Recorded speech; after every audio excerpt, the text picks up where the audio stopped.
다음날 아침 식사를 한 뒤 차를 타고 밀라노로 돌아가는 내내 타르타노 교수는 1945년부터 48년 사이에 일어난 일에 대해서 열정적으로 이야기했다. 그는 그 시절이야말로 자기 인생에서 가장 흥분되는 시기였다고 했다. 나는 타르타노 교수의 목소리에서 진심 어린 서글픔을 느꼈다. 하지만 최근 되살아나고 있는 혁명적인 분위기로 이야기가 이어지자 서글픔은 완전히 사라졌다. 이때 타르타노 교수의 목소리는 진정 환희로 가득 찼다. 혁명의 기운이 젊은이와 기성세대로 퍼져나가고 있다고 했다. 나는 타르타노 교수가 이야기하는 내내 동의한다는 뜻으로 고개를 끄덕였지만 다른 한편으로는 나의 현재가 실은 영광스러웠던 자신의 과거의 회귀에 지나지 않는다는 것을 믿게 하려는 그의 집착에 놀랐다. 그가 조금은 안쓰럽기도 했다.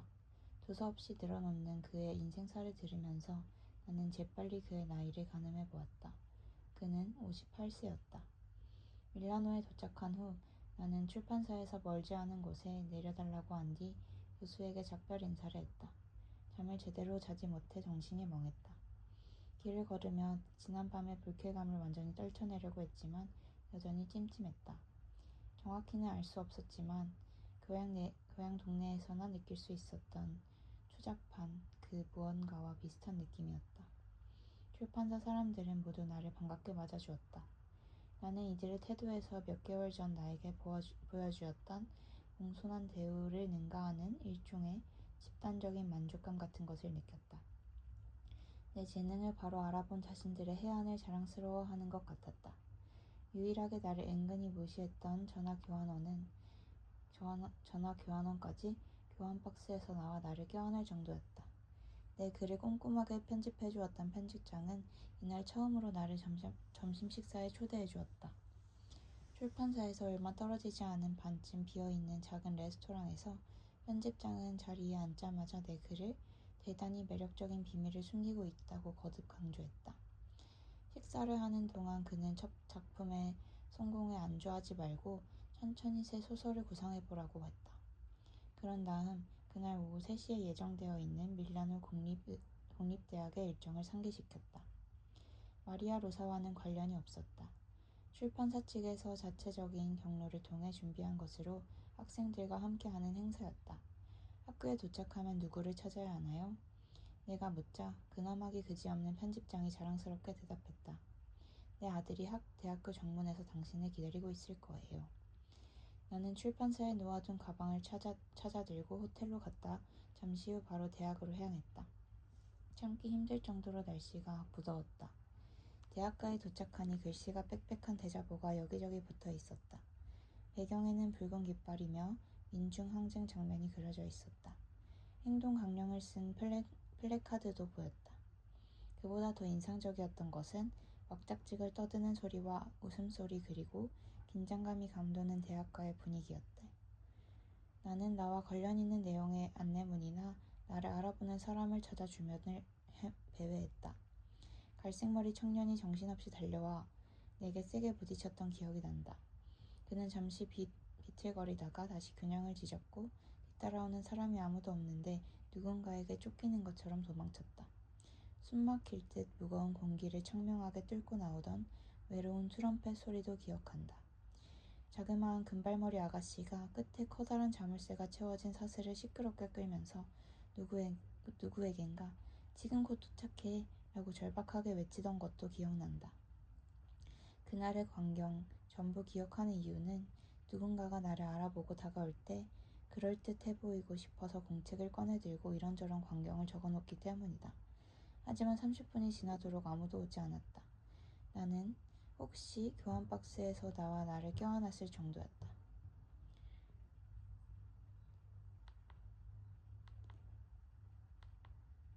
나는 혹시 내 이름이나 소설 제목을 찾을 수 있을까 하는 생각에 포스터며 플랜카드를 자세히 살펴보았지만 소용없었다.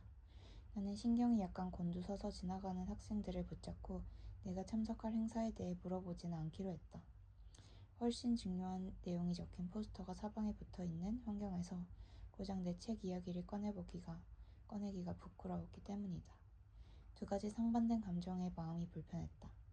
나는 한편으로는 아무런 거리낌 없이 규율을 무시하고 고래고래 고함을 치며 캠퍼스를 누비는 젊은 남녀에게 강한 동질감을 느꼈다. 하지만 다른 한편으로는 어린 시절부터 벗어나려 했던 무질서에 붙들려 그 난리통 속에 휩싸일까봐 두려웠다. 그 사이 학교 수위나 교수나 강사나 경찰 같은 거역할 수 없는 권력이 등장해 어린 시절부터 말 잘 듣는 착한 아이였던 내가 잘못을 저질렀다는 것을 눈치채고 벌을 줄 것 같았다. 나는 그만 그곳을 빠져나가야겠다고 생각했다. 나보다 조금 어린 학생들을 대상으로 매번 똑같은 쓸데없는 소리를 짓거려봤자 무슨 소용이 있단 말인가. 호텔로 돌아가 나름대로 성공을 거둔 작가로서 여유를 누리고 싶었다. 여행을 하고 레스토랑에서 식사를 하고 호텔에서 잠을 자는 그런 여유 말이다.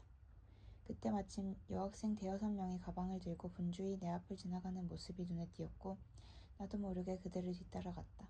어디선가 들려오는 이야기 소리와 고함 소리, 트럼펫 소리를 홀린 듯이 따라갔다. 그렇게 한참을 걷다 보니 사람들로 붐비는 강의실에 도착했다. 그곳에서는 때마침 분노에 찬 야유가 터져 나왔다.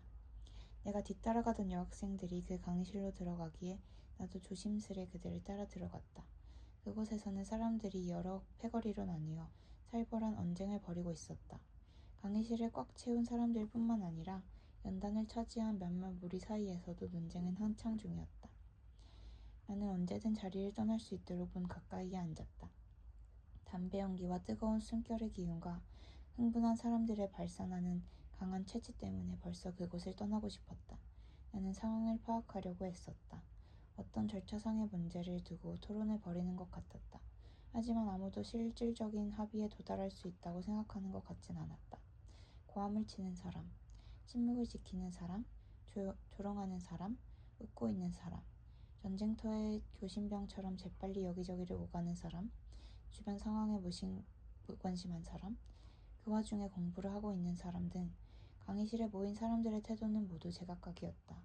나는 그곳 어딘가에 마리아 로사가 있기를 바랐다. 그러는 사이 어느새 소란과 냄새에 익숙해졌다. 사람이 정말 많았는데 대부분 남자였다. 잘생긴 청년, 못생긴 청년, 옷을 잘 차려입은 청년, 꾀재재한 모습의 청년, 폭력적인 청년, 겁에 질린 청년, 이 모든 상황을 즐기는 듯한 청년 등 가지각색이었다. 나는 시선을 돌려 여학생들을 자세히 관찰하기 시작했다. 혼자인 여자는 나밖에 없는 것 같았다. 나를 강의실까지 이끌었던 여학생들만 해도 언제나 무리지어 몰려다녔다. 사람들로 꽉 찬 강의실에서 전단지를 배포하는 지금 이 순간까지도 자기들끼리 꼭꼭 붙어다녔다. 소리를 칠 때도 웃을 때도 함께였다. 일행과 조금이라도 떨어지며 행여 잃어버릴까봐 서로의 모습을 시야에서 놓치지 않았다. 오래전부터 알고 지낸 친구 사이일 수도 있고 그날 우연히 서로 알게 된 사이일 수도 있을 것이다. 일행의 암묵적인 동조하에 혼란스러운 그곳에 있기로 결정한 것 같았다. 무질서한 분위기에 도취되기는 했지만 서로 헤어지지 않는 것이 그곳에 있는 전제 조건인 것 같았다. 이곳에 도착하기 전 한 명이라도 떠나겠다고 하면 모두 함께 움직이기로 여기보다는 안전한 곳에서 미리 약속을 하고 온 것 같았다.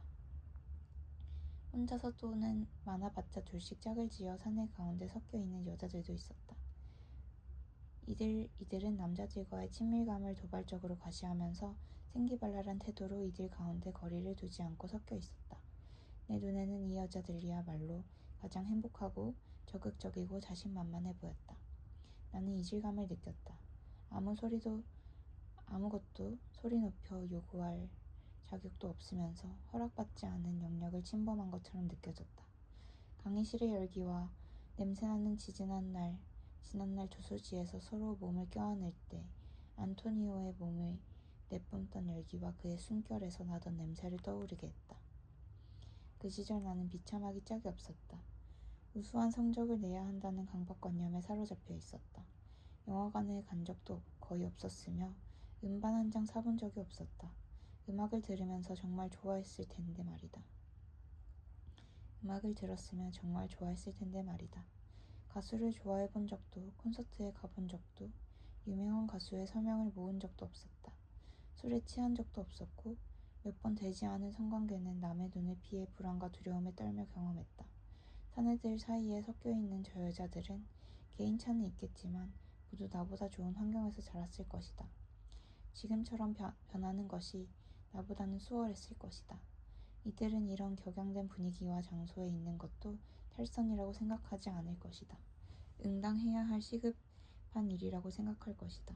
나는 이제 돈 벌기 시작했고 앞으로도 꽤 많이 벌 수 있을 것이다. 그러니 지난날에 놓친 것을 어느 정도 만회할 수 있을 것이다. 아니다. 그러기에는 이미 늦었을지도 모른다. 나는 어떤 면에서는 지나치게 교육을 많이 받았고 어떤 면에서는 너무도 무지했다. 나 자신을 통제하는 데 너무 익숙해져 있었다. 다른 이들의 사상과 사건을 머릿속에 꾸역꾸역 집어넣느라 열정 없는 인생을 사는데 너무 익숙해져 있었다. 게다가 결혼과 안정적인 삶이 너무 빨리 시작될 예정이었다. 한마디로 나는 그곳에서 이미 몰락해버린 기존 질서체계 속에서 너무 깊이 자리 잡게 된 것이다. 생각이 여기까지 미치자 나는 두려워졌다. 어서 이 자리를 떠나야겠다고 생각했다. 이들의 행동 하나 말 한마디가 지금까지 내가 쌓아온 노력에 대한 모독이었다. 하지만 마음과는 달리 나는 사람들로 꽉 찬 강의실 안에 더 깊숙이 들어갔다. 강의실에 들어서자마자 가장 먼저 눈에 띈 것은 한 젊은 여성이었다. 상당한 미인이었다. 이목구비는 섬세했고 칠흑같이 새까만 머리가 어깨까지 내려와 있었다. 딱 봐도 나보다 어려 보였다. 나는 그녀에게서 시선을 떼기가 힘들었다. 그녀는 금방이라도 싸울 듯한 태세의 청년들 가운데 서 있었고 그녀 등 뒤에는 30살 정도 보이는 갈색머리의 남자가 시가를 피우면서 마치 경호원처럼 딱 붙어 서 있었다. 미모 말고도 그녀가 그토록 눈에 띈 또 다른 이유는 그녀가 태어난 지 몇 달 되지 않아 보이는 갓난아기를 품에 안고 있었기 때문이다. 그녀는 아기에게 젖을 물린 채 눈앞에서 벌어지는 언쟁에 주의를 기울이다 가끔은 자기도 뭔가 외치기도 했다. 아이는 너무 작아서 아이가 입은 파란색 옷이 얼룩처럼 보였다. 가녀린 다리와 불그스름한 작은 발이 달린 파란색 얼룩. 아기가 젖에서 입을 때도 여인은 가슴을 가릴 생각을 하지 않았다. 하얀 셔츠에 단추를 채우지 않고 부푼 가슴을 드러낸 채 그대로 있었다. 눈살을 찌푸리고 입을 반쯤 벌리고 있다가 아기가 젖을 빨지 않는다는 것을 깨닫고 그제야 기계적으로 아이 입에 젖을 물렸다. 나는 그 젊은 여성의 모습에 동요했다. 담배 연기가 자욱한 소란스러운 강의실과는 어울리지 않는 모성을 상징하는 것처럼 보였다. 나보다 어리고 세련되어 보였는데 벌써 한 아이의 양육을 책임지고 있었다. 하지만 육아에 힘쓰는 얌전한 젊은 어머니의 이미지를 거부하려고 애쓰는 것 같았다. 그녀는 고함을 치기도 하고 격렬한 손동작도 하고 발언권을 요구하기도 하고 분노한 나머지 웃음을 터뜨리기도 하고 누군가 향해 멸시하듯 손가락질도 했다. 그러는 동안 아이는 그런 어머니의 몸의 일부분인 양 꼭 붙어 있었다. 아이는 어머니의 젖가슴을 찾다가 놓치기를 반복했다. 어머니와 아이는 함께 위험에 노출된 듯한 불안한 이미지를 만들었다. 유리 위에 그린 그림처럼 당장이라도 깨질 것만 같았다. 여자가 아이를 떨어뜨릴 것 같았다. 아니면 누군가 팔꿈치로 아이 머리를 치거나 격렬하게 움직이다 아이가 부딪힐 것 같았다. 갑자기 그녀 옆에 마리아 로사가 나타났다. 드디어 마리아 로사를 만나게 되어 나는 기뻤다. 마리아 로사는 활발하고 생기 넘치고 상냥했다. 아기 엄마와 잘 아는 사이인 것 같았다. 나는 마리아 로사를 향해 손을 흔들었지만 그녀는 나를 보지 못했다. 마리아 로사는 아기 엄마의 귀에 대고 뭔가 짧게 속삭인 후 모습을 감추었다가 잠시 후 강단 주변에 모인 사람들 사이에 다시 모습을 나타냈다. 그러는 동안 연문을 통해 한 무리의 사람들이 들어왔다. 강당에 있던 사람들은 이들의 등장에 조금씩 잠잠해졌다.